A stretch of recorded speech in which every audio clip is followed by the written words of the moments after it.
it is my desire to see us start strategizing and putting plans and programs together that will actually target them the way they target us. And I don't mean just talk about them and write about them, but I mean go to them and challenge them. Go to these newspapers when you see them publish an article that is a bold-faced lie. Get a group of scientists, a group of people, go to the newspaper and demonstrate outside the newspaper and challenge the person that published the article to come and debate you and discuss it.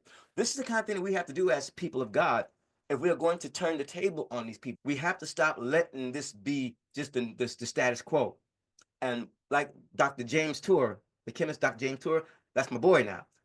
Years ago, he was very passive, but now, and I had an email conversation with him, and he kind of got upset with me because I was putting the pressure on him. But now he's out there in the front line putting the pressure on them about lying about the origin of life. Dr. Carl Warner, who published a book called The Evolution of the Grand Experiment, he sent me a copy of it, and he asked me if I would do a review of it on Amazon because there was a school system out in Arizona, I believe it was, who was considering to have the book on in their curriculum.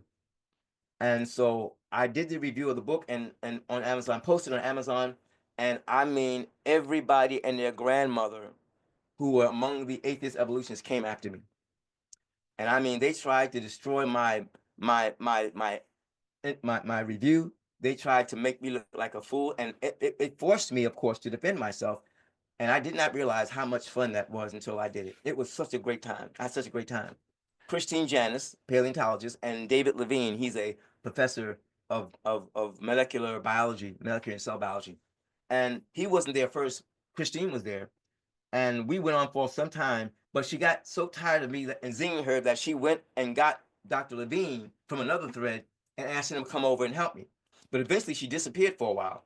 And then all of a sudden somebody came on our thread and he said, oh man, Dan, you rock. And I'm like, what are you talking about? He said, man, Christine Janis is over on another thread on Amazon asking the scientists over there to come over here to help her deflate you. I laughed. Oh, we just had a great laugh. It was so funny to hear that. I think we broke Amazon. I have to honestly say we probably broke Amazon because Amazon took away all of those threads and all that stuff. They took it away. They just now you're only able to do the review and that's it. You can't do the whole long dialogue thing now. She started threatening me. Again, another one of those tactics. She said to me, I'm going to write about you in my next book. That's what she told me. And to her, that was a threat, but to me, that was high praise. So I tell you, if you really take the time to study, do your due diligence, you can handle these people no matter what kind of degrees that they have. Let's go through some of these intimidation tactics. One of them is that they just tell you that you're stupid, too dumb to know what you're talking about. They're smarter than you are, and therefore you don't really have a say in the matter, or you shouldn't be arguing with them. And that could be a very, very effective argument if you haven't done your homework. But if you've done your homework and they're arguing with you and you're able to refute some of the things they're saying, that refutes their I'm smarter than you argument. It makes no difference how smart they are. Another tactic is humiliation. If they can't intimidate you, they'll try to humiliate you. They will attack you personally. If you're a person that gets easily offended, you should not be out there trying to defend the faith with people who are hostile. There's a tactic that they use called lying. They will tell bold-faced lies just because they want to win an argument. And when you catch them in a lie, make sure you expose it to them and force them to acknowledge it.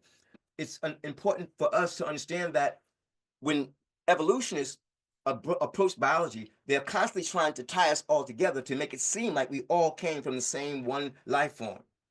And that's a travesty, but we have to push back on them. And one way we push back on them, and I don't hear it being done very often or not enough, is that we let them create the terminology.